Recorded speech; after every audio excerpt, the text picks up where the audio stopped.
estudantes da educação de jovens e adultos, tudo bem? Eu sou a professora Ana da Robótica. Então, para começar, eu preciso que você pegue o seu caderno, sua folha de registro, coloque a data de hoje, Robótica EJA.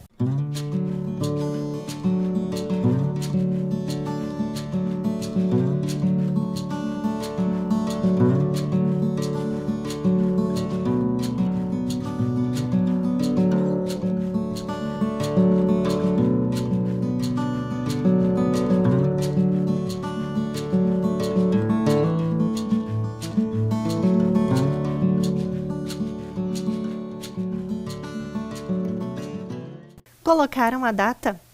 Então, quando nós estamos com sede, como é gostoso tomar uma água geladinha, pegar uma garrafinha, como essa aqui, ó, uma garrafinha para tomar uma água. Mas você já parou para pensar nas consequências de uma simples garrafinha d'água? Ou do plástico que é utilizado para colocar os recipientes que são utilizados para colocar água, suco, refrigerante? Então, esse é o tema da nossa aula que nós vamos começar falando sobre isso. E para que vocês possam entender um pouquinho melhor, vamos começar com um vídeo.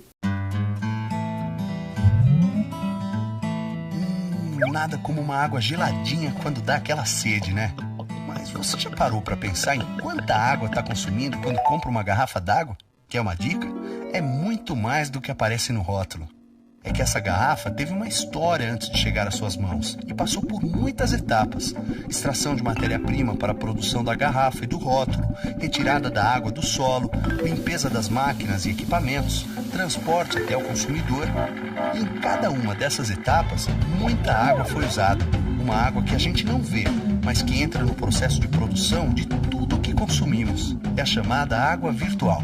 Para você ter uma ideia, para cada litro de água mineral produzido, são consumidos vários litros de água virtual.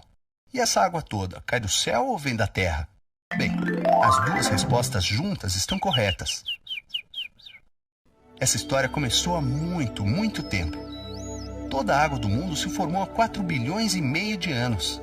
De lá para cá, o volume de água é sempre o mesmo, porque ela passa por ciclos contínuos de renovação. Veja esse exemplo. Quando deixamos uma roupa molhada no varal, ela seca e a água parece sumir. Mas não some, vira vapor, que vai se juntando e formando as nuvens. Um dia, essas nuvens ficam carregadas e a água volta para a terra na forma de chuva, granizo ou neve. Aí começa tudo de novo, porque o ciclo da água não para nunca. A água que retorna à terra escoa para os lagos, rios e oceanos. Uma parte se infiltra no solo e abastece reservatórios de água subterrâneos. É desses reservatórios e de outras fontes naturais que a água é captada e utilizada para beber e para inúmeros usos que fazemos dela. Se você levar em conta esse ciclo, vai ver que a água que consumimos no nosso dia a dia é a mesma que existe desde a formação do planeta. Mas quando poluímos as cidades, as florestas, os rios e os mares, estamos reduzindo a quantidade de água limpa disponível para toda a sociedade. Para que essa poluição aconteça cada vez menos, precisamos entender para onde vai a água logo depois que a utilizamos. A água que bebemos para matar a sede, que está na comida que comemos, é fundamental para o nosso corpo. Ela compõe o nosso sangue, vira saliva, suor, secreções e xixi. E o xixi, quando damos a descarga, vai para o esgoto, que também precisa ser tratado antes de voltar para o meio ambiente.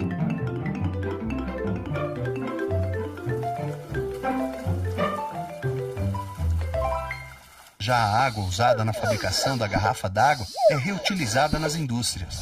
Mas um volume grande é contaminado, virando esgoto industrial que precisa ser tratado antes de ser lançado de volta aos rios. Qualquer descuido durante o tratamento pode fazer com que a poluição chegue aos reservatórios de água subterrâneos, contaminando as fontes de onde vem inclusive a água colocada nas garrafinhas. Por falar em garrafas d'água, muitas são feitas de plástico, que vem do petróleo. Se jogado na natureza, o plástico leva centenas de anos para desaparecer. E adivinhe onde boa parte das garrafas que não foram para o lixo acaba parando. E qual pode ser o seu papel para mudar tudo isso? Em vez de comprar água em garrafa de plástico, que precisa de muita água para ser fabricada, que tal reutilizar uma garrafa que já tem em casa e encher com a água do filtro da sua casa e do bebedouro da escola, que tem água limpinha e tratada para você enchê-la? Depois que não der mais para usar a garrafa, você pode transformá-la em brinquedos ou em outras coisas. Basta usar a criatividade. E quando não tiverem mais utilidade, envie as garrafas para a reciclagem, pois elas podem ser usadas para produzir a matéria-prima para fabricar outras embalagens e produtos. Isso é consumo consciente. É o consumo que procura não desperdiçar recursos da natureza e ter consequências positivas para cada um e para todos nós. Conte essa ideia para os seus amigos. Ajude a trazer mais gente para a turma dos consumidores conscientes.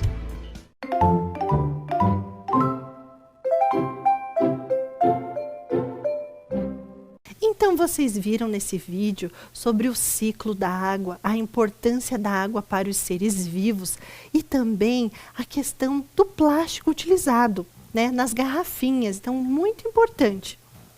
Então, a água, vejam na tela, a água é a fonte de vida de todos os seres vivos. É muito importante. Equilibra e conserva a biodiversidade, regula o clima do planeta, ou seja, sem água não há vida, né? A água é essencial. Então, dentro dos Objetivos de Desenvolvimento Sustentável, nós temos alguns itens. O número 6, que é água potável e saneamento. 11, cidades e comunidades sustentáveis. 12, consumo e produção responsáveis. 14, vida na água.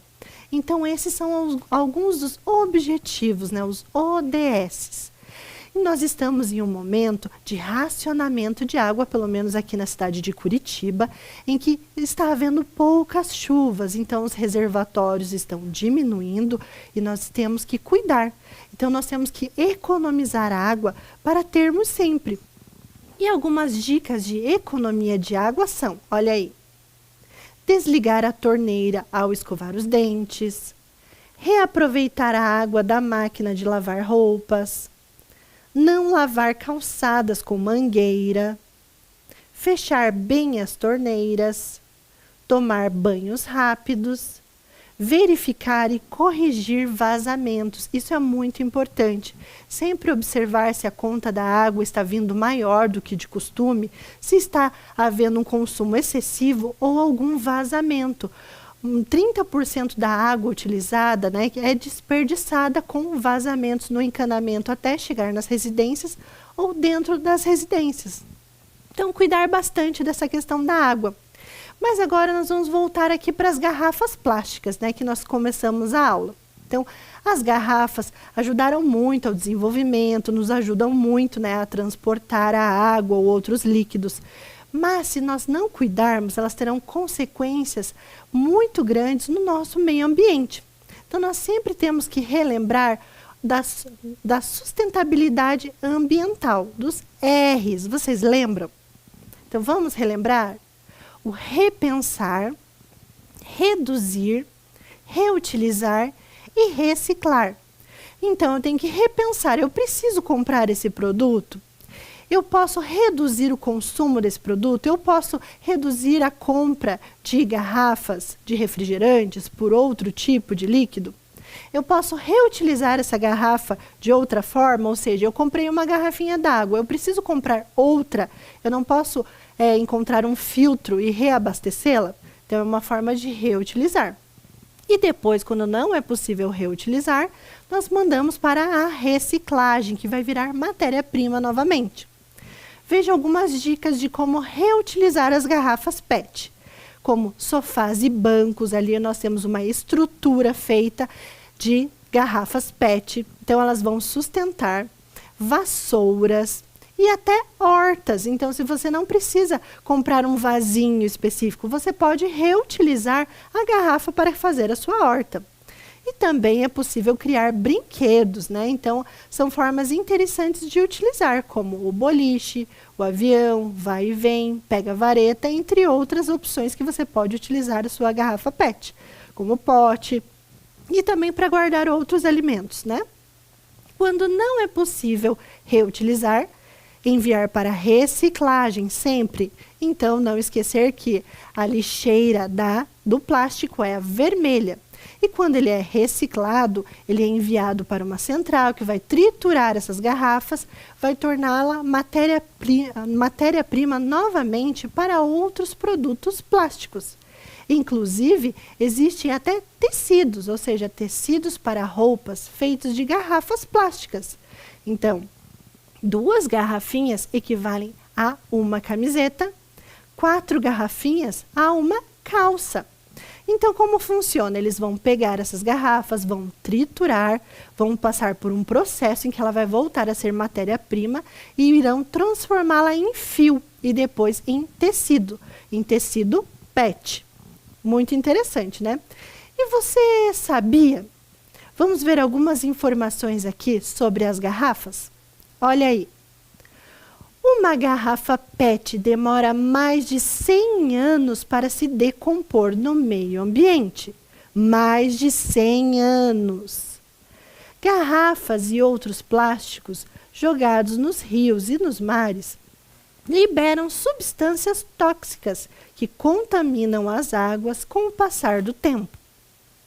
Milhares de animais aquáticos morrem todos os anos ao confundir plástico boiando na água com comida. E mais de 380 milhões de toneladas de plásticos são produzidos em todo o mundo durante um ano. Então é muito plástico, certo? Não só garrafas, mas plásticos em geral. E aí, para onde elas vão? Olha aí na tela. Infelizmente, a maioria das garrafas do lixo produzido acaba indo para os rios, lagos e mares, causando poluição no meio ambiente. Olha ali, nós temos ali um patinho nadando ali próximo a garrafas de água, né? E nós temos ali na imagem ao lado várias garrafas, vários plásticos, ou seja, muito lixo que acaba indo para os rios. E aí, com isso, tem uma pessoa que desenvolveu um projeto, o projeto Ecobarreira do Rio Atuba. Essa pessoa é o Diego Saldanha. Ele é morador de Colombo e criador dessa Ecobarreira do Rio Atuba. O que é isso? Ele mora, né, nos fundos da casa dele, passa o Rio Atuba, e aí na infância dele ele brincava nesse rio, então esse rio tinha peixes e com o tempo ele foi vendo que ele foi ficando totalmente poluído. E havia muitas garrafas plásticas que passavam boiando por ali. Aí ele teve uma ideia. Ele pegou tambores de plástico e aí ele fez uma barreira, ou seja, todas as garrafas que vêm boiando pelo rio ficavam represadas ali. Vamos entender um pouquinho melhor sobre esse projeto através de um vídeo? Olá pessoal, tudo bem? Eu me chamo Diego Saldanha. Sou casado, pai de 2 filhos, moro na cidade de Colombo, no Paraná, região metropolitana de Curitiba. Sou vendedor de frutas, compro frutas na Ceasa e vendo nos sinareiros em Curitiba. E dedico parte do meu dia para cuidar do Rio Atuba, o rio que fez parte da minha infância. Esse rio aqui, como falei, tive momentos importantes durante a infância aqui, o tempo foi passando e eu notei que ele precisava de uma ajuda. Foi aí que eu tive a ideia de fazer uma barreira ecológica para segurar todo o lixo que desce flutuando. Como vocês podem ver, o lixo vem descendo no rio, bate na barreira e se acumula aqui no ladinho. Pelo menos 3 vezes por semana eu faço a limpeza. Esse projeto começou em 2016, já tem quase 5 anos, estima-se que eu já retirei quase 10 toneladas de lixo do Rio Atuba. O tempo foi passando e eu procurei otimizar a ecobarreira. Então o que escapa dessa, eu criei uma segunda com um modelo diferente aqui, ó. O que escapa da azul para nessa aqui.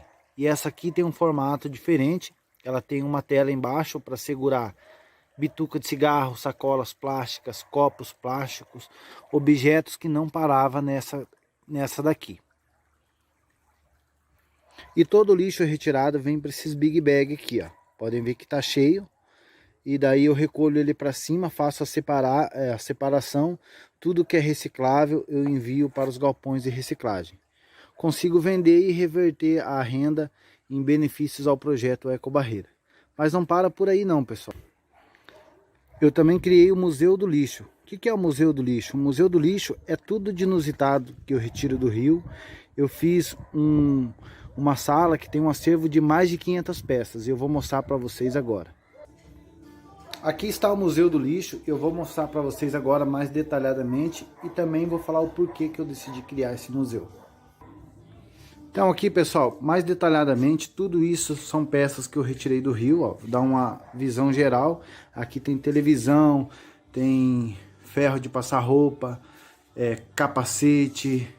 Eu fiz esse museu para as pessoas que vêm visitar o meu projeto ter uma ideia. Antes da pandemia, eu tenho um projeto também que se chama Visitas Guiadas, onde eu já recebi quase 5.000 crianças de escola de toda a região aqui para conhecer meu trabalho. Quando eles vêm aqui, eu tenho a oportunidade de dar uma verdadeira aula de como cuidar do meio ambiente para eles, né? Então, eu estou preparando todo o espaço para quando a pandemia nos permitir, eu voltar a receber essas crianças e eles conhecerem de perto o Museu do Lixo. Esse é meu trabalho, essa é um pouco das minhas iniciativas, eu tenho muito mais, mas eu acho que aqui dá para ter uma base do pouco que eu faço aqui pelo meio ambiente. Com poucos recursos eu consigo fazer muita coisa.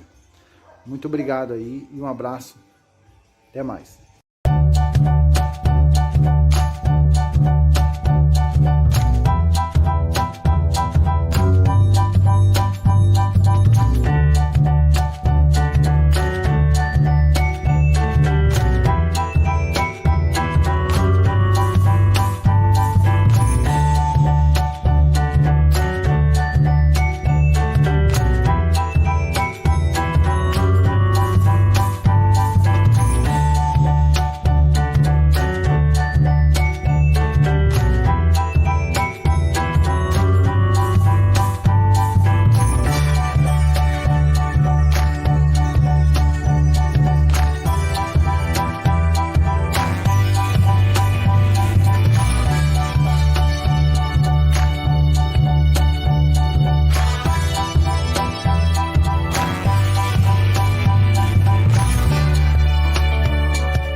Vocês viram que interessante esse projeto da Ecobarreira e já está sendo copiado por outros locais. Outras pessoas, outras cidades estão utilizando essa técnica que já existe em outros países e que o Diego colocou ali.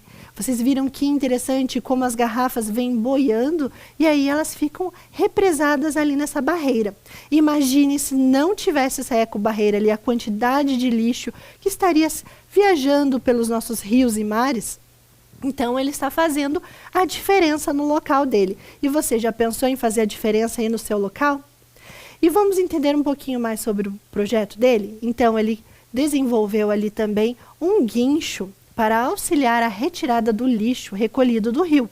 Então, porque os sacos ficam bem pesados, vocês viram a quantidade de lixo que ele tira, ele desenvolveu agora esse guincho, que está marcando ali com uma seta verde, em que ele levanta, né? Ele consegue levantar esse saco de lixo e colocar em outro lugar para facilitar ali a separação. E ele também desenvolveu uma outra técnica, a pesca magnética. O que é isso? É a retirada de objetos de metal jogados no rio através de um ímã. Então ele pega um ímã bem grande e ali ele fica passando no rio ali próximo à ecobarreira e se ele encontra algo de metal, ele consegue capturar. Vocês estão vendo aí na tela que ele pegou ali com uma estrutura de uma cadeira, né? Uma estrutura de metal que estava boiando no rio e que às vezes acaba passando pela ecobarreira. Então ele consegue separar ainda este material. Então é um projeto muito interessante e bem bacana a atitude do Diego, né? E nós vamos ter agora a barreira móvel da robótica. Mas primeiro eu vou explicar aqui sobre as questões tecnológicas e depois eu vou mostrá-la em funcionamento. Olha aí. Então os conceitos tecnológicos da robótica dessa construção. Então eu fiz um carrinho com uma estrutura que vai varrendo ali a sujeira. Então, como seria isso? Ela tem um eixos, né, uma estrutura de eixos e rodas, que está marcado ali com a seta laranja, vocês estão vendo. E também tem essa estrutura, que tem algumas vigas e alguns conectores, que está marcado ali com retângulo vermelho, certo? Então, essa é a construção, a montagem.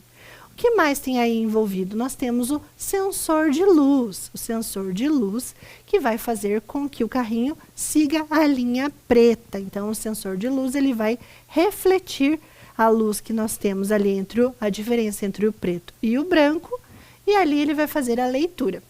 E o atuador desse sensor? Os atuadores dos motores A e B, que farão girar as rodinhas, né, os eixos e as rodas. Então, nós temos os conceitos tecnológicos da estrutura, eixos e rodas, o sensor de luz e os atuadores, que são os motores A e B. E como é essa programação? A programação é muito tranquila.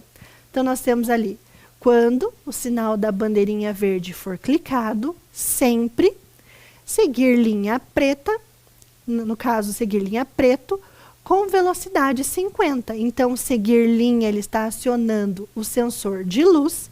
Com a velocidade, ele está fazendo os motores A e B entrarem em funcionamento.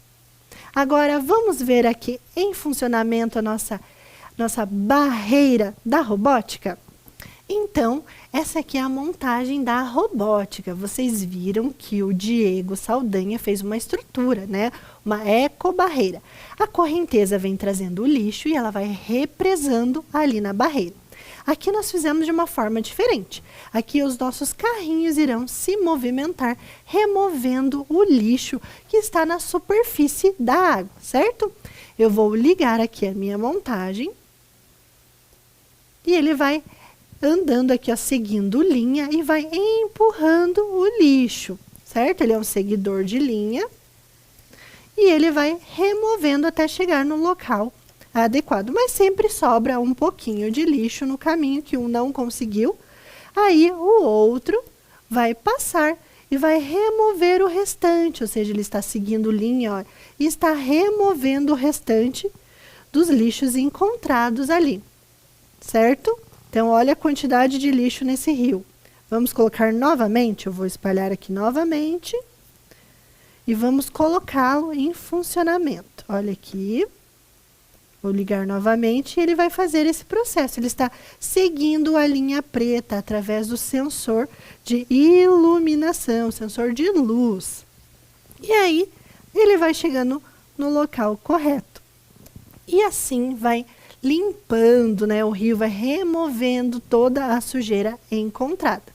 Essa é uma ideia de projeto, né? Utilizando a robótica, certo? E aí, vocês já pararam para pensar em algo que você poderia fazer, assim como o Diego Saldanha fez, modificando a cidade, o local onde ele está? Então, agora nós vamos para a atividade. Olha aí na tela. Todos nós temos itens que não utilizamos e necessitamos descartar. Pense em algum desafio que você percebe em relação ao lixo na sua cidade. Qual protótipo você criaria para solucioná-lo? Você pode escrever a sua ideia, desenhar ou construir, utilizando materiais alternativos. Pense aí, o Diego tinha um problema. Ele viu o lixo no rio. Ele criou uma ecobarreira. E você, se você pudesse, o que você criaria? Que tal você criar um protótipo disso? E se você criar algo muito legal que pode resolver algo na sua região, da sua cidade? Vou dar um tempinho para que você registre a sua ideia através de um desenho ou de uma escrita ou pense como você vai construir isso com materiais alternativos. Vou dar um tempinho.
E aí, pensou na sua ideia? Se você construir algo, você pode enviar uma foto para a gente aqui no nosso e-mail, que é robotica@curitiba.pr.gov.br.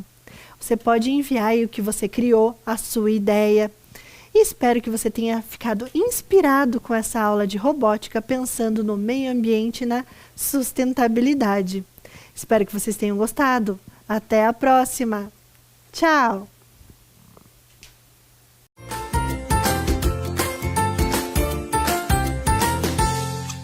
Oi, gente! Para quem não me conhece, eu vou me apresentar. Eu sou o Curitibinha e estou aqui para falar de um assunto muito importante, o coronavírus. Ai. Mas olha, não é para ter medo, e sim tomar os cuidados devidos. Vamos ver se você está por dentro? Quando for lavar as mãos, tem que lavar a parte de dentro da palma, a parte de cima. Não pode esquecer entre os dedos, essa região precisa ser lavada. E as unhas, as pontinhas do dedo também. Então você espalma a mão, esfrega a pontinha, troca, esfrega os punhos e aí sim você enxágua. E com certeza toda a sua mão está protegida. Esse vírus é muito resistente, então tem que tomar cuidado. Ele pode sobreviver até 12 horas sobre superfícies metálicas. Então muito cuidado quando passar a mão em corrimãos ou em maçanetas. É muito importante sempre ter um pouquinho de álcool em gel para você poder desinfectar as mãos. Eu sei que é muito gostoso ficar em casa, quietinho no seu canto. Porém, nós temos que deixar as janelas abertas, deixar o ar passar. O ambiente tem que ficar bem arejado. Quando nós encontramos alguém muito especial, nós queremos apertar, dar beijinhos. Mas cuidado, isso pode ser um perigo. Então, vamos tomar cuidados.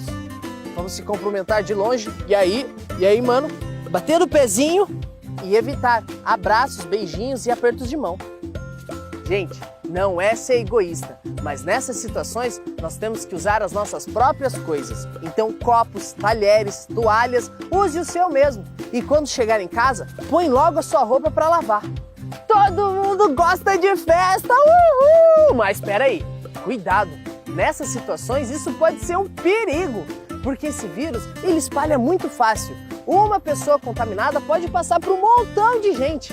Então, infelizmente, por um tempo, a gente tem que ficar em casa, evitar sair, evitar lugares com muita gente. Por exemplo, festas, cinema, qualquer lugar que tenha aglomeração. Essa doença é perigosíssima.